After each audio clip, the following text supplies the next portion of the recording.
Habari kwa kina.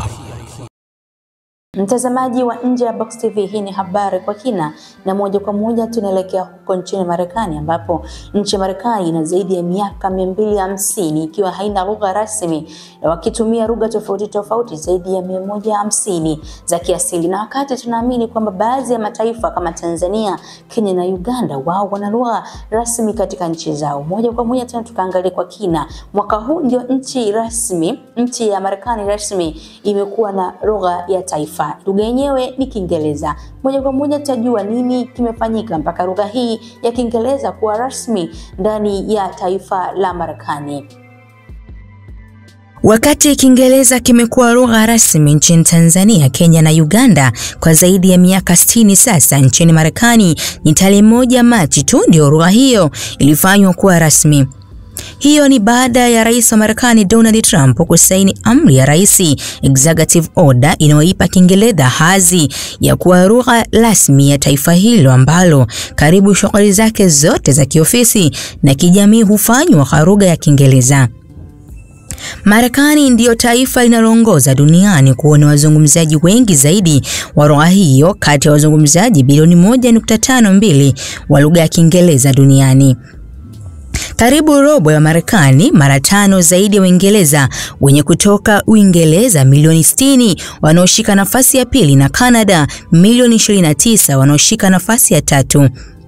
Unaweza kujiuliza ni kwa nini taifa hilo ambalo ndilo linaongoza duniani kuwa na wazungumzaji wengi zaidi wa Kiingereza haikufanyika lugha hiyo kuwa rasmi miaka yote ya uhai wa taifa hilo. Lakini ipo sababu ya kukifanya sasa kuwa lugha rasmi. Kufanya Kiingereza kuwa lugha rasmi kutawezesha mawasiliano kuwa rahisi zaidi, kuimarisha maadili ya pamoja ya kitaifa na kuunda jamii iliyo na mshikamano na ufanisi zaidi, ilisema sehemu ya amri ya rais.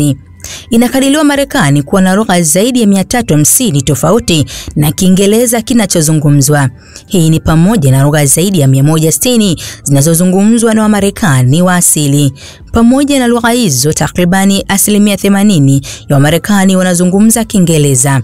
Lakini mjadala wa Kiingereza ikifanywa lugha rasmi au la umekuwepo kwa miongo mingi, huku mvutano ukiwa juu ya uhalali wa hatua hiyo katika taifa ambalo takribani wananchi milioni 68 wanazungumza lugha tofauti na Kiingereza.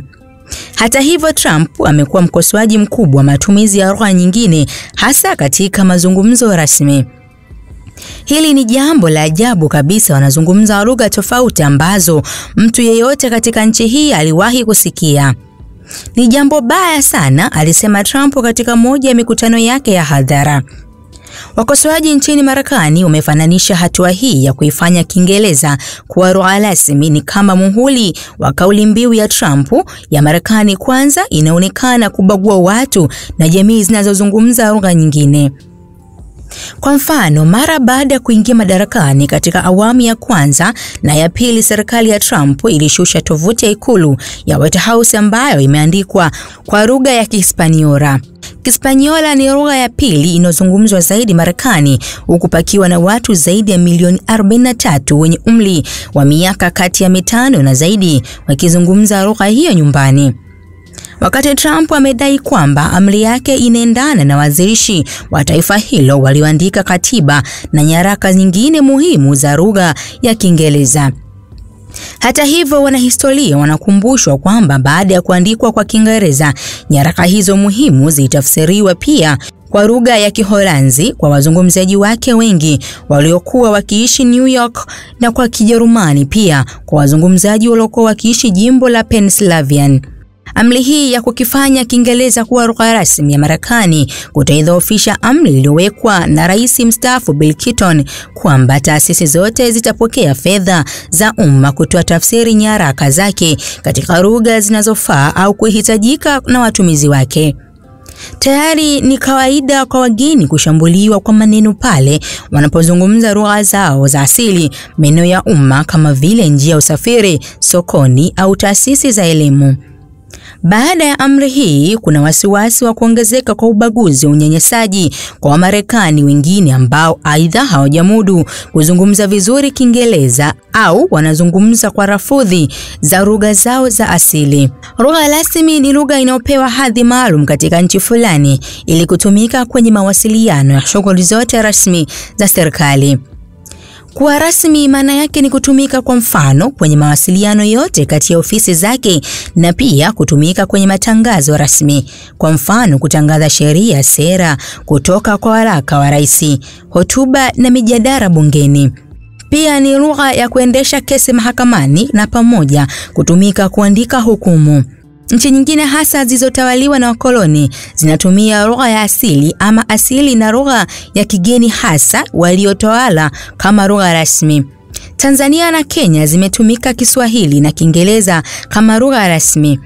Kwa mfano, huwezi kuendesha kesi na kuandika hukumu kwa lugha ya Kisukuma au Kichaga nchini Tanzania. Kwa kuwa lugha hizo si rasmi, kitatumika Kiswahili au Kiingereza kama ilivyo Kenya kwa kuwa ndizo lugha zilizopewa hadhi hiyo. Lugha kuwa rasmi kunaweza kuwekwa kwenye katiba au sheria kwa lengo la kuitambua au kusiwekwe huku, lakini ikatolewa waraka wa rais kama ilivyofanyika Marekani sasa.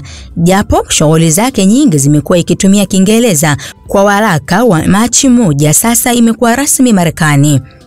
Marekani haikuwa na lugha rasmi karibu miaka 250 tangu nchi hiyo ilipoanzishwa, lakini Kiingereza kilikuwa kinatumika zaidi kuliko lugha zingine nchini humo.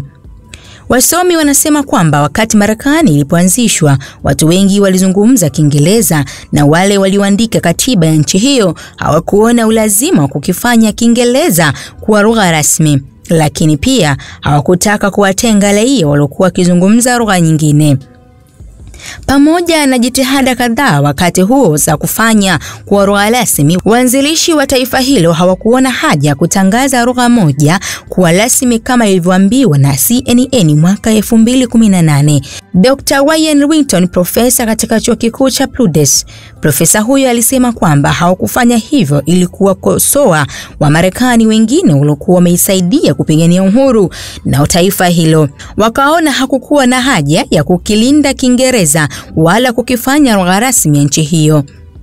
Duniani kote nchi zaidi ya 180 zina lugha rasmi, huku baadhi ya nchi zikitambua lugha zaidi ya moja kuwa lugha rasmi. Afrika ya Kusini kwa mfano ina lugha rasmi 11, huku Rwanda ikiwa na lugha rasmi 4 ambazo ni Kinyarwanda, Kifaransa, Kiingereza na Kiswahili. Tanzania na Kenya umetumia Kiingereza na Kiswahili kama rasmi, huku baadhi ya nchi kama Uingereza na Eritrea zenyewe pamoja leo hazina lugha rasmi. Wakati wa Marekani imeamua sasa Kiingereza kuwa lugha rasmi, mjadala unaendelea kwa miaka mingi nchini Uingereza, nchi yenye asili ya lugha hiyo namba 1 duniani na yenye kushika nafasi ya 2 duniani kwa kuwa na wazungumzaji wengi wa Kiingereza. Je, na yenyewe itafuata? Hii ilikuwa ni habari kwa kina. Langu jina ni Christina Mbaluku. Usisahau kusubscribe, kulike na kushare ili kwanza kupata notification. Hii ni Njabox TV.